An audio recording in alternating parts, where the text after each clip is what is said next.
arresti shtëpiak, se në burg nuk e çonin dot Berishën për shkak të moshës, ajo ju dha si mas nga gjykata për mos respektim të masës së arrestit të detyrimit në paraqitje. Pra nuk zbatoi masën e parë, për shkak të ju dha një masë me ashpër. Masa e ashpër ndryshoi dhe bën në këtë situatë që tani që për mua prapë është pa kuptim. Dhe gjëja tjetër që do thoshë këtu se ishim bashkë sot ishte edhe çështja e ish-presidentit Meta, i cili me atë rrëmbimin duke pak i ngjashëm tani me rrëmbimin e Maduros. Edhe pse si them atmosfera në Shqipëri kërkon rrëmbimin e kryeministrit, jo rrëmbimin e ish-kryeministrit dhe ish-presidentit. Prapë sot ai bëri një kërkesë, po vazhdon pafundësisht dhe pafundësisht po refuzohet kërkesa për të ndryshuar masën e sigurisë. Që edhe çështja e Metës, për si jetime sa di nga ka mbaruar, është thjesht për të gjykuar dhe ta marrësh vazhdimisht izoluar, kur nuk ka në dorë më. Mbyllur dhe po janë Dia ka përfunduar para 12 vitesh. Pra janë çështje se s'ka çat prishi sot.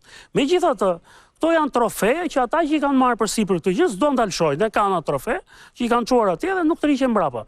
Sigurisht, është e mirë flas për staturën e vendit, sepse është ish-presidenti, janë dy ish-presidentë, dy ish-kryeministra. S'është e mirë, por te pjesa tjetër që na e thon vazhdimisht në raportet e Bashkimit Evropian që shiko Spaku ka goditur deri në nivel, në fakt nuk do të jetë Spaku, do të jetë gjykata. Qartë. Është gjykata që e bën ato. Dhe prandaj duhen gjyqet që aty të kuptojmë saktësisht dhe të certifikohet dhe puna që ka bërë Spaku në vetvete dhe gjithë kjo që është bërë deri tani për të rënë në ajo narrativa e baltës që këto janë arrestime me regji. Po. Pra këtë do na thon, kurse te pjesa istianare, se po afrohet dhe këtu kujtojnë gjithmonë për istianarin, kur vjen istianare, unë kam qenë në familje Nika para pak ditësh, në fakt është nuk them të kurajuse për shumë dëshpëruese. Kur është vrarë Alex Nika, është vrarë edhe ish vrarë me lartësi më të madhe nga kryeministria, mes bulevardit. Pra, vajza e tij e madhe ka qenë 2 vjeçe dhe vajza e vogël ka qenë 1 muajshe. Sot ato ishin 2 adoleshente të rritura mirë, të formuar mirë, në mungesë të babait, nëna e tyre di se çka ka heqë në gjithë atë histori. Dhe nuk ke çfarë do t'i thuash, çfarë tu thuash mas kaq vitesh. Një ngjarje që ka ndodhur mund mes bulevardit. Dhe është e pamundur domethënë që të di një dynja e tërë, të kesh edhe vendimin e gjykatës Strasburgut, që ta ka certifikuar qartësisht se çka ka ndodhur, ti ka dhënë shinat ku ti duhet të hecësh me hetimin, dhe ne jemi sot merremi me ajo predha atje, ishte dëmtuar as ishte dëmtuar. E ka ekspertuar laboratori më i mirë në botë i FBI. S'ka kush ta ekspertoj tjetër. Pistoletën e Ndrea Prendit e ka ekspertuar FBI, pra ishte asistenca që Shtetet e Bashkuara na e dhanë para se të krijojë Spaku. Na e ofruan që në atë kohë. Dhe na e dhanë për çfarë na i dhanë atë? Na e dhanë që ato çështje ta çonin përpara. Sot jemi në vitin e 15 dhe në vitin e 15 e vetmja gjë e re që u hap në bazë të asaj audiopërgjimit që nxorëm ne, ose audioregjistrim, që tregon që vrasjet janë bërë me urdhër. Tashmë është e provuar që vrasjet janë me urdhër. Deri në ç'nivel nivel shkon urdhër dhënësi.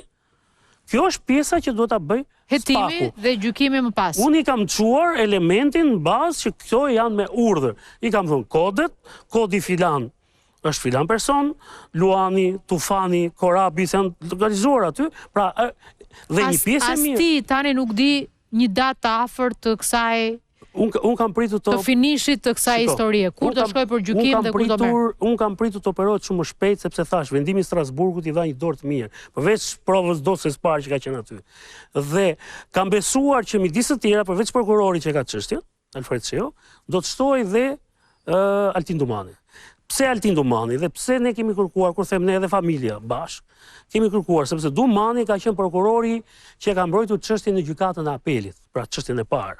Dhe konkluzionet që Dumani ka paraqitur në gjykatën e apelit në atë kohë kanë qenë shumë të përafërta me objeksionin që ka familja, dhe familja do atë si një lloj garanti. Edhe pse ai deri tani dhe si kreu Spakut, mbasi ka qenë i ngarkuar, nuk ka marrë përsipër. Po në këtë moment nuk është më kreu Spakut, mbasi se ka peshën që e kishte.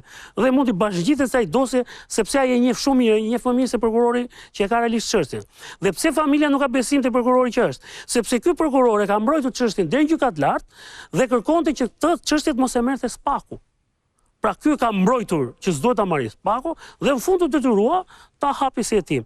Unë mendoj me gjendjen që janë provat, me gjendjen që janë aktet aty, me deklarimet që janë marrë, duhet të ishte ecur shumë më shpejt, sepse po humbin shumë kohë dhe disa nga veprat penale aty parashkruhen. Pra, ato parashkruhen. Dhe tjetra,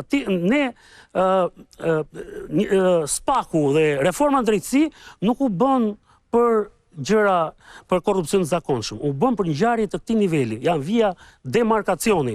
Pra, nga i momente mbrapa janë vrarë protestues në mes bulevardit. Përgjegjësia nga i pari tek i fundit. Deri tani ne kemi parë që aty janë thirrur të gjithë. Ka ngelur kryeministri, i cili duhet thirrët, edhe për informacionin që ka patur dhe për informacionin që mori mbas ngjarjes. Paktën unë kujtoj në atë që kam qenë unë vetë me madje kryeministri aktual, në atë kohë ishte shefi i pozitës, nuk më harrohet i datë pyetur, ora, jam unë i rrezikuar, sepse u kërcënua dhe personalisht ai mbrapa. Pra, deri aty shkoi çështja. Tani gjithë informacionet që kanë grumbulluar, Ilir Meta kërkoi të shkonte vetë, që do e thrisin, po shkoi vetë. Berisha nga krau tjetër, Rama nga krau tjetër. Sot ajo është një ngjarje që duhet thuar nga A-ja te Z-ja. Pra duhet një hetim në mënyrë shteruse. Dhe duhet dhe ai atje të shkojë, është më e rëndësishme që ai të shkojë të japi deklarime, sesa të bëja ceremoninë atje që shkruan një hipokrizi e madhe. Në fakt, audiopërgjimi që thot Tani, ne na rikualifikon veprën. Nga vrasja nga pakujdesia bëhet vrasja me dashje. Patjetër, dhe kjo është një provë e re që duhet merret konsiderat nga ana e gjykatës për i hapjen e këtyre hetimeve. Qoftë edhe për ata për cilët nuk është viktima që nuk është zbuluar ende autori. Kështu që ne presim se çfarë do ndodh me këtë. Sigurisht që ka shumë pikpyetje dhe kjo çështje mbahet hermetike në çfarë faze është hetimi. Pritet që të pyetet në zyrë edhe kryeministri, sipas rregullave procedurale që ka për presidentin, kryetarin e kuvendit dhe kryeministrin, ndërsa për rastin konkret akuzës jam i paqartë proceduralisht nëse është komunikuar një akuzë e re, është hap një fraksion tjetër për çështje pasurore ku ka dalë dhe ky apartament, apo është në çështjen ekzistuese më bën habi sepse ajo është në fazën e gjykimit.